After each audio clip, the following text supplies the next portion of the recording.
अस्सलामुअलैकुम सामीन। 6 जुमादुल उखरा की तारीख शुरू हो चुकी है। 29 दिसंबर है। ख़बर का उन्वान है ओबीसी मामले को लेकर उत्तर प्रदेश सरकार सुप्रीम कोर्ट पहुंच गई है, जहां इस मामले की सुनवाई 2 जनवरी को होगी। सरकार ने जो इस बारे में ओबीसी के बारे में नगर पालिका चुनाव के हवाले से जो नोटिफिकेशन जारी किया था, आपको पता ही है, उसको 24 घंटे पहले इलाहाबाद हाई कोर्ट ने रद्द कर दिया था। और हाई कोर्ट ने यह भी कहा था कि जल्द अज जल्द चुनाव कराए जाएं, और तमाम सीटों को हाई कोर्ट ने संभालने आम सीटें कर दिया था।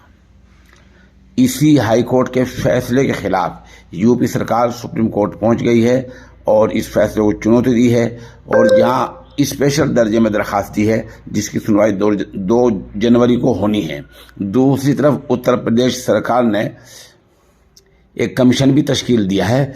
कमीशन की मुद्दत तो 6 महीने के लिए रखी गई है, लेकिन कहा यह गया है कि बहुत जल्द कमीशन रिपोर्ट पेश करेगा और उसकी बुनियाद पर फिर नगर पालिका चुनाव में ओबीसी का ऐलान किया जाएगा। मतलब यह कि यूपी सरकार ने अपने दायरे कार में रहते हुए ओबीसी को रिजर्वेशन देने के लिए 2 मरहलों पर काम शुरू कर दिया है। एक मरहला कमीशन की तश्कील का है और दूसरा मरहला सुप्रीम कोर्ट का है। देखिए आगे हो